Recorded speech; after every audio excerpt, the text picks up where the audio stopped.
Jack. Thank you. Anything else? Okay, great. Want to ask some questions? Right, good morning. We will take the usual format today and begin with Paul Gilmore and Sky Sports News. Thanks, Tom. Hi, Enzo. Enzo, have you got any fresh injury worries? Any players returning for the game against West Ham? No, they are exactly the same than last one. Wes is out, Romeo is out, Benoit is out, and we have. They are okay. Obviously against West Ham, managed by Graham Potter coming back to Stamford Bridge. First of all, from your perspective, how much do you need a response after the Manchester City game? No, yeah, we need a response. We need a good performance to try to win the game, but not because it's after City game. It's because we try to do always the same, and for sure could be a good option, a good moment to get 3 points, especially at home. And with Graham Potter coming back, did you see much of Chelsea when he was there? Did you maybe a bit of sympathy for him? Things seem a lot more settled at the club these days compared to maybe when he was there? No idea, because when he was here, I don't know how was the environment, how was the situation. From my point of view, I can say that since we start, I'm working happy with the right environment. Obviously, the day of the game is also deadline day. What impact does that have on you, if any? No, me and I think I said many times, it's the same situation for all the clubs, all the manager. I think it's good also because you can work just with the ones that you are sure they're gonna be with you until the end. So it's a good for me, but it's a good for all the clubs.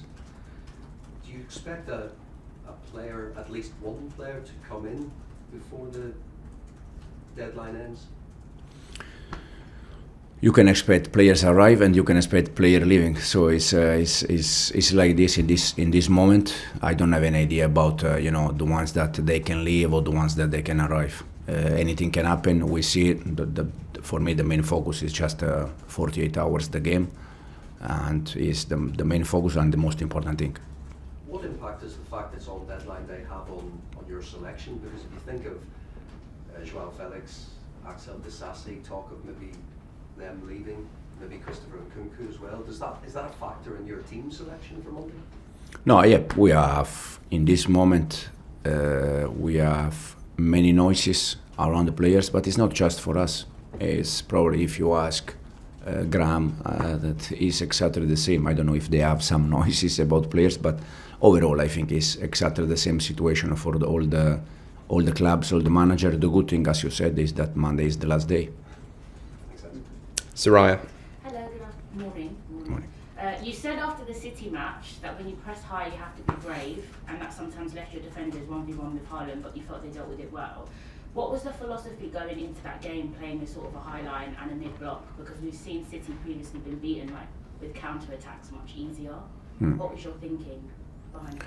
No, the plan behind the game, as I said, I think in that kind of games you have to be brave. You have to accept. You have two ways for me. The one is that you drop and you give them 80% of possession and you just wait. That sometimes you can be lucky and you can win the game or you can get the draw. And the other way is try to be aggressive, to try to be brave. I think especially second half, every time they try to play short from behind, we recover the ball, I think 90%. And 3 times they play long from Ederson to Haaland. 2 times they score, and 1 time they almost score with Marmoush, the shot from outside the box. It's what it is. You have to accept, you have to think that can happen when they have Ederson that is good in long range, and Haaland that is top in that kind of ball. But as I said, it's decision that you have to take before the game, and I prefer always to see my team brave instead than to sit back and be there 90 minutes and just wait for something. And Chelsea are one of the top teams in the league for crosses in the box, but the conversion has been a bit low. Jackson's obviously still improving match by match, and when you sub him, it's normally for Cristo, who's you said yourself, is not a 9. Do you think Gui's ready to play and come in these moments? Because we've seen he can head the ball and he presses and has the same work rate off the ball like Jackson. Yeah, Mark is improving a lot, to be honest. He's doing fantastic. He's improving a lot. I think day after day it's more ready for that kind of game. But sometimes the decision I take is because I see something, and sometimes it's good, sometimes not. But for sure, Mark is I think day after day is more ready. And you know Potter well, he knows some of the players here well. In terms of the London derby on Monday, we've seen West Ham's potential, some wins under him already. They've changed their shape, they've pressed in different shapes. What sort of tactical battle do you expect at Stamford Bridge? No, they are, as you said, they are very aggressive. I watched the game, the 4-5 games with the Graham in charge. You can see that they try to be very aggressive, even the last game against Aston Villa. So it's a game that will be a tough game, like always. And in terms of tactical, we have tomorrow, we have still 2 days to prepare the game, and we're gonna see. Thank you, good luck. Simon. Thank you. Hey Enzo, have you decided who's going to start in goal on Monday night? Will it be Rob Sanchez? No, not yet. Not yet. The decision we have, as I said, probably 2-3 days. The good thing is that any decision I take, I feel good, because every time Philip played since we start, he has done well. So Philip or Robert, we see, but any decision will be okay. Are you at all concerned about, I think we've asked you this before, the fans' reaction to Rob Sanchez? And one, would that be a factor in your decision? And two, would you urge the fans, if he does start on Monday, to get behind the team rather than perhaps voice their disappointment? No, the only thing I can say is that we need the fans. We need them. The players need them. Understanding that sometimes, for different reasons, they cannot be happy with the players or with the manager in general. They cannot be happy. But for sure, we need their support, because they have to trust our direction. I'm the first one that if I see something that I don't like, I'm the first one that I don't accept that. And they can be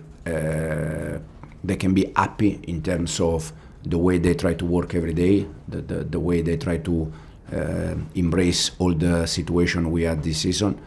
And I'm sure that at the end we're gonna be there fighting for something. Nizar. Can I just a general question? Last season at Leicester, after sort of dominating for several months, you went on a bit of a tricky run.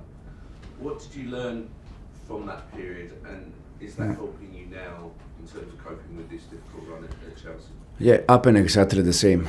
That moment, the good thing was that we were dominating almost all the games, creating chances, but the big difference was inside the box. We conceded goal that we could do better, and we didn't score goal that we had many chances. More or less here is happening the same, because all the games we had chances to score. Even the last game, I think after 10 minutes we can be 0-2, and probably the game is completely different. So for me, the big difference in this moment, I know that we struggle with the results in this moment, in the last 6 or 7, 8, I don't remember. We struggle with the results, but the performance is there. Probably in some games the performance has not been there for 95 minutes, 100 minutes, that you need that. Has been for 60 minutes, 70 minutes, 45 minutes, and you need to be there for 100 minutes. For sure it's something that we need to improve. But for me, the big difference in this moment, in the last games, has been inside the box. We concede probably goals that we can avoid, and we could score the goals that probably in different moment we score goals. It's where it is. We need to continue and try to understand how we can improve these kind of things. Nizar. Enzo, Chelsea were in top form when you played Brentford in December, but then maybe there's a period where agents start to talk to players, they start to maybe have some offers and things like that. Do you think that's affected the squad? Because it seems like about 30% maybe of the players, they have these stories, these transfer rumours about them. 100%, yeah. The squad? 100% for me, yes. Could affect, but not only us. All the teams, because at the end, I said many times, they are human beings. And if even if they say, no, I'm professional, I'm focused on this, at the end, if they are talking about you, about different clubs, probably the focus is not 100%. But as I said, it's not just for us. This can be something. The other one, I think, I said, probably losing Wes, that for us, since we start, has been a key player, has been also some moment. But if you see City or Arsenal or the other team happen in all the teams, so the reason why it's different, the good thing is that we still play a good game, good performance, we still create chances, and as I said, probably in this moment, the big difference for me has been inside the box. And there's some games, or many games, where you start very well. I think if matches were only 30 minutes long, you'd be top of the Premier League. Oh, fantastic. But matches are longer than that. Is there an issue a bit with the subs and the players on the sides a little bit at the moment, because they're the ones being linked to transfers? No, it's always, probably if you go back, we won some games where I changed players in the last 5 minutes, and because we won, no one realized that the change was in the last minutes. And then when you don't win and you don't make change, for sure, you are asking why you don't make change. It's just the game plan, it's just the game that requires some changes. But as he said, probably the good thing is that Monday, everything finish. Rob.